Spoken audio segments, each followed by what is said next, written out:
So another COD next in the books. Today I want to share with you the good, the bad, and everything in between that I can think of as the time of recording this. This is my first impressions based off of just a few hours of gameplay. I'm gonna miss some things here, I acknowledge that right up front, but let's get into it. Drop a like if you enjoy, subscribe if you're new. I'd love to have a community, but for now, let's start with multiplayer. For multiplayer, let's start out with the things that I really liked here. Firstly, the simplification of menus. It's dumb, but it's nice to have menus that aren't a Hulu clone with this. While we're not entirely away from that just yet, the create a class, verticality, and such is definitely nice to manage, I think. Additionally, really enjoyed that attachments do more so only positive instead of negative. And for some, that's gonna be a contention point. I get that because that's the purpose of choice. It's a conscious sacrifice one way or the other. And to an extent, I agree. Hell, actually, it's a very valid position to have, but it's also something that I think can now allow for more experimentation with the attachments on offer here at this, because you're not always going to gravitate towards one specific thing because it's the only thing that does what you want while limiting another thing the least. So I feel like this will lead to more experimentation. Maybe I'm wrong on that here, but it's one thing that is certainly different and from the beginning here made it easier to create your class perhaps. Also, I love that we don't have 10 million attachments. The only thing that's shared are optics, and those are between weapon classes. Really enjoy the dedicated melee. I think that's a nice touch as well. HUD customization. I didn't play with any of it in the footage you'll see here with this video, but I do love the options to have this here, and I think it's nice for players to be able to have. The human shield feature having open chat is also hilarious, and I love that. You can trash talk your enemies as you hold them hostage. I think that'll make for some really good clips. And then the after action report is super comprehensive. That's one thing that I see nothing but wins here out of this, is that after your match, you can see a ton of different stats here for the match that you just played. Weapon stats, your own personal stats, all that kind of stuff. I definitely think that that's a huge win. I don't see any downside for that, so for that, it's gonna round out the things that I loved for multiplayer. Now, let's talk about the things that I think are good or that I don't really mind. Firstly, Omni movement. This has been one of the hardest things I feel to try and articulate on how it feels, if it's good or bad, or frankly, the only honest way that I can say is to try this out for yourself when it comes to either the beta this weekend or if you don't have a code next weekend with the open beta, because it's fluid, smooth, weird at times, and also it's not, if that makes sense. I said it during the reveal stream that what I noticed the most that it's almost disorienting to a degree, because while some settings may have been causing issues that maybe I had, for 20 years you're running in a singular direction, right? This is associated with faster movement, running in one singular direction, forward. So when you take that and apply the same pacing, right, left, back, and so on, sprinting forward almost doesn't seem like it's as fast as a result, because after 20 years, that perceived pacing change no longer applies. So that's one thing that it just felt kind of odd. It was nice to have the options for that, but it just kind of felt strange at times. I don't know, again, if that's even remotely close to a good way to put it, but the ability to dive in any direction, roll on your back, can absolutely make for some great outplay moves, but honestly, while I'm sure that it's probably just a matter of time until people master this, it didn't seem like too many people were really using it as much as I thought during our playtest here within the play session at COD Next. So I'm curious, once it's out there for everybody, how much we're going to actually see this as something that's a viable and very used mechanic more so as maybe a novelty. The pacing of the game, because of Omni movement, actually wasn't as fast as I thought it would be, but it's also still very fast paced. So that's one of those things that I'm just going to also have to get a little more hands-on time with, but immediate impression, it's fast, but I didn't think it was overbearing. So we'll have to wait and see, but anyways, the TTK is also something that I thought was okay. I didn't really mind it all that bad, but Gerard described it as Cold War, but slightly faster, which makes me think that it's one less bullet than Cold War, and I'm okay with that. I don't think that it was mentioned, or if it was, I forgot what it was, but I don't think there's a genuine numerical value associated with it, but it kind of feels like the health was 125 to 135 in comparison to what we have with 150 right now with Modern Warfare 3. I personally don't mind this. It's quick, snappy, but also gives a bit more forgiving nature than Modern Warfare 2019 or Modern Warfare 2 did, where you were just dead in 3 bullets.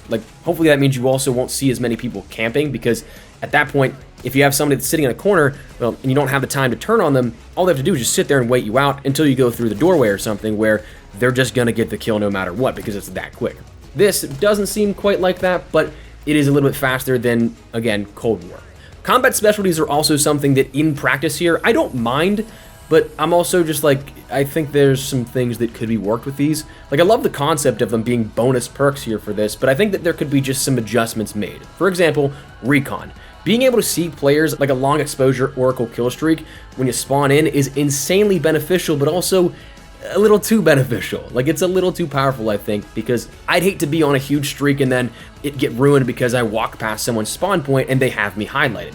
Plus, I mean, you also get high alert on that. So not only do you get free wall hacks for like 3 to 5 seconds as you spawn, but you also end up getting that high alert ping every single time here. So it's kind of like a, not necessarily against the concept of them type of thing, but I just think that there should be a little bit of balancing that goes into these a little further. And also, I feel like some of the benefits could be balanced where you might see a mismatch here. You might see one combat specialty more than others here in the beta and beyond, but anyways, yeah. Next thing, things I don't personally understand, but I also don't really care. The streak costs. I don't understand why a Hellstorm was more expensive than a Watchdog Helo. That was a little confusing to me. And also, I don't know why inspects are now a 2-step process. One to bring up the emote wheel, if you want to call it that, and then another to interact with the inspect. So, weird, but again, it's just inconsequential. The bad, well, spawns were really bad. They were downright bad in some maps. I'll put some clips in here where it'll show what I'm talking about, but there are maps that you can just watch someone spawn in, or in some cases be right next to them and they still spawn. The one that comes to my mind, and was probably the largest offender, was that of the map of Babylon. I was playing Domination, and you could quite literally spawn next to somebody that was in your spawn point. I also found a spot where you could just straight up look into the enemy's spawn and watch them hit a spawn point, so that, if it makes it to hardcore, is going to be quite literally unplayable, but yeah. Some of the maps I didn't really care too much for as well. I think that might just be something that's a growing pains thing, perhaps, where the more I learn it, the more I learn about the flow and figure out how to play it and the pacing. That might change my opinion, but some of the maps, like Rewind, I wasn't too keen on sometimes, but yeah, we'll see how that all works out. And also one thing, I don't know if this was like a setting thing, but it felt like there was input delay in the movement at some points. Like, I thought I'd be running, but I wouldn't be.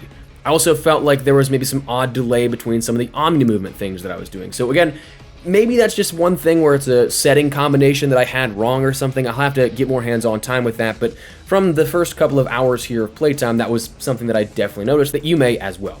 Now, in the interest of time, because there is so much to cover here still with this, again, I'm gonna miss some stuff, but that's multiplayer. Zombies, I'm kind of impartial on zombies right now. Like, I'm stoked for it. I'm very excited for round-based zombies to come back, but I also don't think I got enough hands-on time to adequately judge, in my opinion. Like, the segment here for this is basically just good or stuff that I didn't mind. The first thing of that is the map itself. I don't know if this is a hot take, but honestly, I didn't mind Liberty Falls really at all. I've seen a ton of comments that it lacks character or something, but it's possible it's just because I've deviated so much from the zombies gameplay grind and everything that I don't follow it as much, but I don't think that character is just dark and ominous here for this. Like, the narrative is supposed to be the direction of a quaint Main Street USA type of map where everything went wrong, and I kind of think that's pretty apparent in this. Like, I feel like it fits that vibe pretty well. The only thing that I could see, like, that makes it a little less sort of like the world has ended type of feel is that it's just set at like the day or sunset here at this. Like, it's just very bright out. You set it at night and I think it's an entirely different vibe.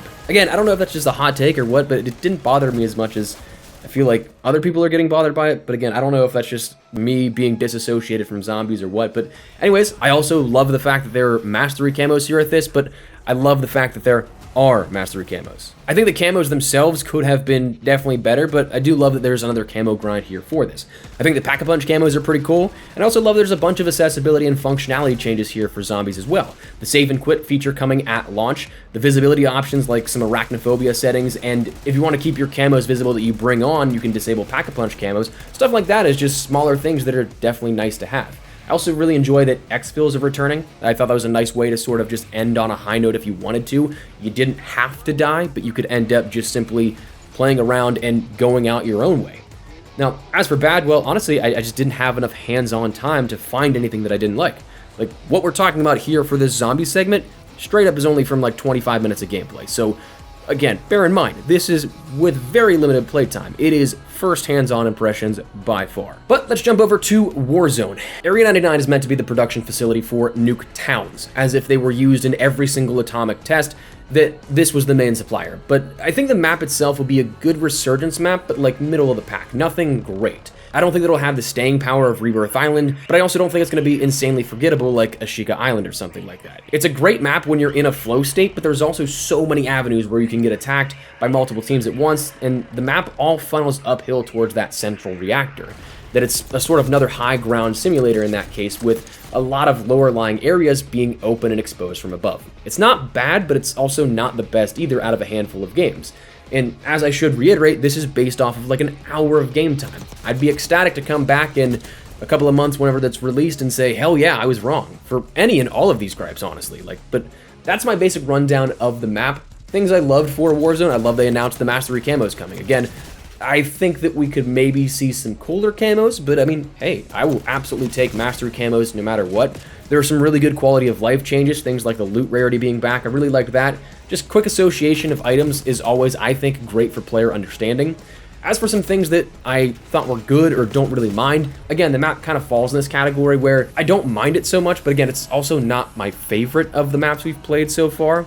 The new UI isn't bad either. I don't really care for the fact, but I also don't hate the new satchels. Like, you have 2 new satchels that will allow you to have increased armor reserves or increased ammo reserves. And I get it, you have to make a way to carry more of those items because you're getting rid of the inventory system and the backpack system. But like, I don't really care for the fact that I can't do both. Like, I'd love to be able to hold both of those. Like, if you have one that allows you to do both, that I'd pick up every single time. Like, I would sacrifice that maybe over a medic vest or maybe over a comms vest, tempered. If that's still a perk, I wouldn't have to worry about that. But it's one of those things that it's just a weird design decision that, again, I understand why it had to be made. I wish it didn't have to be made, if that makes sense. But the bad for Warzone, the map I don't think is crazy memorable to me. Again, it comes back to I also didn't mind the map, but I also don't think that it's the craziest thing. It's kind of super bland and feeling, like as dumb as it sounds. It's got a lack of color. It's just all desert and sand and stuff like that. And I get it, it's an abandoned facility in the desert. That's what it would look like, but maybe don't start with a desert facility map, because then, again, you severely limit yourself in the sort of visibility of that and the visuals of what you're creating. That's just me. That's me being super picky, honestly. I also didn't like the fact that we don't have floating loot yet again. We keep sticking to that non-easy pickup looting mechanics, and I'm not quite sure why. Like, I feel like looting from Warzone 1 was perfectly done in a lot of cases. Like, yeah, you had some things that would glitch into walls or something like that, but the floating loot was just a lot easier to manage, I think. Altogether, one thing of note that I do want to touch on as a whole is that Black Ops 6, it felt polished. I didn't experience really any bugs, any issues, and it was something that I feel like of the recent years we've had with COD Next or early play sessions, it felt polished. That's not to say that you'll enjoy the game, which we'll get to in a second, but from a technical standpoint, not a design philosophy standpoint, and on a closed network, independent of any packet loss, skill-based matchmaking, you name it, it felt polished. Like, it felt like this was pretty close to a launch of a game here. Sure, you could end up adjusting things like balancing or some minor tweaking in things like those combat specialties, but if push came to shove, this would feel like a game I think that would have already been launched. Like, if the game had to launch today, I don't think that it would be the worst Call of Duty game. And I guess my final note here for this sort of first impressions thing is this isn't going to be for everyone, and that's okay. It's just a Modern Warfare or Cold War reskin. I've been seeing that a lot recently, and respectfully, I mean, at this point, what did you expect it to be? That is what COD is now. The whole purpose of the COD HQ was to unify everything. Minus hearing the same game has been a reskin for all the way since literally Modern Warfare 2, when people were saying that, all the way back in 2009 still. At this point, I don't know what to tell you. Like, that's just kind of willful ignorance, in my opinion. Like, the Call of Duty of old isn't coming back. We're not going to get another Modern Warfare 2 like we had in 2009, and it's very apparently so. Not only one has the game evolved in such a way, but the audience is not the same anymore. Whether you or I like that, we, watching this video, we are the more hardcore players, and we're still in the minority. Like it or not, I think that that's one of the things that's been apparent out of the last 5 years, is that it's one singular thing now, but with just different sub-IPs. I feel like it's been pretty apparent from everything that we've seen thus far. I mean, this build for the game leaked a month ago. I don't think that anything we saw today was really a surprise.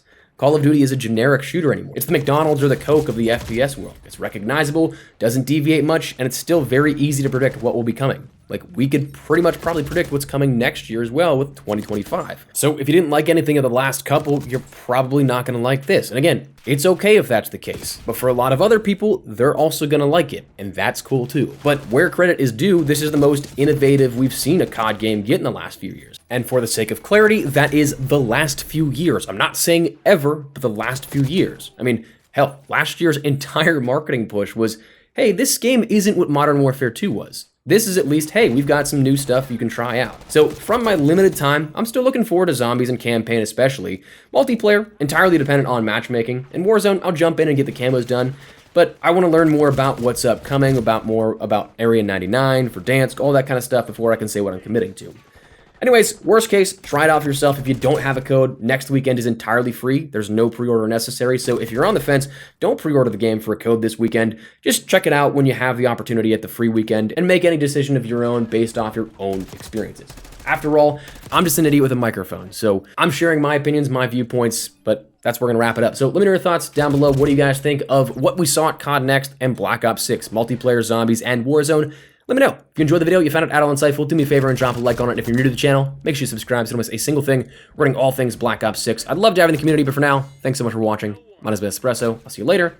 Take care, and peace.